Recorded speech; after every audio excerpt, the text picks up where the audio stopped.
عرب پڑھے بندہ حیران ہو جاتا ہے. آج بھی آپ اگر جائیں تو دارالتوحید کے ساتھ جو پل ہے اس کے بالکل متصل وہ قبرستان آج بھی موجود ہے, جس کے اندر وہ عورتوں کو بچیوں کو زندہ درگور کیا کرتے تھے.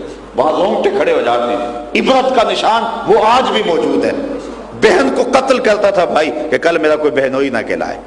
لیکن آؤ تاریخ کا ایک عجیب واقعہ سناؤ.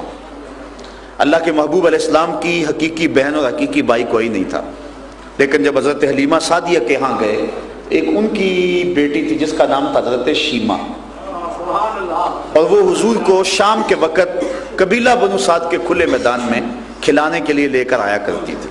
ہمارے دیہاتوں میں رواج ہے, شاید شہر میں تو دم توڑ گیا ہوگا, شام کے وقت جب عورتیں کھانا پکانے میں مصروف ہوتی ہیں نا تو بہنیں اپنے ویر اٹھا کے باہر کسی کھلی جگہ پہ لے آتی ہیں کہ امی یکسو ہو کے کام کر لیں. اور ہر بہن کا مزاج یہ ہوتا ہے کہ میرا ویر سے سونا زمانے میں کوئی نہیں. ایک کہتی میرے ویر کا مقابلہ نہیں, دوسری کہتے میرے ویر کا مقابلہ نہیں. ایک کہتی میرے ویر کی آنکھ تو دیکھو سرمگی, دوسری کہتی اس کے رخسار تو دیکھو, تیسری کہتی اس کے کشادہ پیشانی تو دیکھو, کوئی کہتی اس کی اٹھی ہوئی ناک تو دیکھو, کوئی کہتا ہے اس کے رنگ کی چمک تو دیکھو. مناظرے کر رہی ہوتی. اتنے میں حضرت شیمہ اپنے ویر محمد کو اٹھا کے صلی اللہ علیہ وسلم, اور دوسرے کہتی نہیں میرا ویر بھی آ گیا. اللہ, ویر سونے ہو تو بہنوں کو ناز ہوتا ہے. کہتی میرا ویر بھی آ گیا. وہ کہتی نہیں نہیں نہیں شیمہ تیرے ویر کا مقابلہ تو نہیں ہے. پھر حضرت شیمہ حضور کو گود میں لے کے چمٹا لیتی اور کہتی ربنا ابق لنا محمدا حتی اراہ یافعا وابدا, اے اللہ میرے ویر کو نظر نہ لگے. آج یہ بچوں کا سردار ہے, کل ان آنکھوں سے دیکھوں جوانوں کا سردار. شیخ محقق نے مدارج النبوہ میں لکھا حضرت شیمہ کا ایک قبیلے میں نکاح ہو گیا, بچے ہو گئے. حضور مکے میں آئے, 53 سال گزارے, مدینہ شریف چلے گئے. جس قبیلے میں حضرت شیمہ کی شادی ہوئی تھی اس قبیلے سے غزوہ ہوا, اللہ نے اسلام کو فتح دے دی. اس قبیلے کے کافی لوگ گرفتار ہو گئے. اپنے گرفتار شدگان کو چھڑانے کے لیے عرب کے رواج کے مطابق وہ گھر گھر سے رقم اکٹھی کر رہے ہیں. جب حضرت شیمہ کے گھر آئے, کہا تمہارا حصہ اتنا بنتا ہے. کہانی سنائی کہ ہماری لڑائی ہوئی ہے, اتنے بندے مارے گئے, اتنے گرفتار ہو گئے. باتوں باتوں میں حضور کا تذکرہ آ گیا اور کسی کے لب پہ حضور کا نام آ گیا. جب حضور کا نام سنا تو حضرت شیمہ کی آنکھوں کی پتلیاں خوشی سے پھیل گئی. کہا اچھا اس سے تمہاری لڑائی ہوئی ہے, اس نے تمہارے بندے پکڑے؟ کہا ہاں. کہا پھر رقم اکٹھی نہ کرو. کہا کیوں؟ کہا مجھے ساتھ لے چلو. کہا تو کیا کرے گی؟ کہا تمہارے بندے چھڑاؤں گی.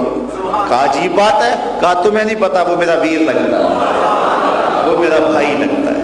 قوم کے سرداروں کو لے کر حضرت شیمہ جب حضور کے خیمہ نوری میں داخل ہونے لگی نا تو یہ مدنی دور تھا, تو صحابہ ننگی تلواروں سے پہرا دے رہے ہیں. وہ وقت گزر گیا جب لوگ پتھر مارتے تھے. اب حکم ہے خبردار, آواز بھی اونچی نہیں کرنی. حکم ہے نبی سے بات کرنی ہے, پہلے گھر جاؤ, کوئی صدقہ لو, بازار آؤ, فقیر ڈھونڈو, خیرات کرو, پھر نبی کی چوکھٹ پہ آؤ, تمہیں پتہ چلے کہ نبی کی بارگاہ کتنی بلند ہے. صحابہ ننگی تلواروں سے پہرا دے رہے ہیں. حضرت شیمہ آگے بڑھنے لگی اس خیال سے کہ میں بھائی کے خیمے میں جا رہی ہوں, تو صحابہ نے ننگی تلواروں سے راستہ روک دیا. رک جا دیہاتی عورت, جانتی نہیں آگے پوچھا ہے رسول ہے, آگے تو بغیر اذن کے جبریل بھی نہیں جا سکتے. تو جب صحابہ نے راستہ روکا تو حضرت شیمہ نے تلوار کو جھٹک کے پیچھے کرتے ہوئے کہا خلو سبیلی وعلم انا اخت نبیکم, میری راہیں چھوڑ دو, مجھے جانتے نہیں میں کون ہوں, میں تمہارے نبی کی باچی لگتی ہوں. بس سر جھک گئے, آنکھوں پر پلکوں کی چلمنے آ گئی. صحابہ نے نگاہوں کو نیچا کر لیا. حضور کی ہمشیرہ گزر رہی ہیں, حضور کے خیمہ نوری میں داخل ہوئی. حضور نے دیکھا اور مسکرا کے کہا بہن کدھر آئی ہو؟ کہا حضور آپ کے لوگوں نے ہمارے بندے پکڑے, چھڑانے آئی. کہا بہن تو نے زحمت کیوں گوارا کی, پیغام ہی بھیج دیتی, میں چھوڑ دیتا. پھر حضور نے کچھ گھوڑے چند جوڑے اور بہت سارا ساز و سامان دیا. بھائیوں کے دروازوں پر بہنیں آئیں تو بھائی خالی تو نہیں موڑا کرتے. اور پھر حضور رخصت کرنے کے لیے خود خیمہ نوری سے باہر آئے. صحابہ کی جماعت منتظر تھی. فرمایا صحابہ جب میں قیدیوں کو چھوڑا کرتا ہوں تو میں تم سے مشاورت کیا کرتا ہوں. آج پہلا موقع, مشورہ بھی نہیں کیا اور میں نے چھوڑ بھی دیے. کہ حضور جو چاہیں آپ کریں, لیکن ارشاد تو فرمائے مشورہ کیوں نہیں کیا؟ فرمایا اس لیے کہ میرے دروازے پہ میری بہن ہے, اس بہن کو تو بھائی قتل کرتا تھا, اس کو عزت کی مسند پہ کس نے اٹھایا؟ تو شکریہ ادا کرے آمنہ کے لاج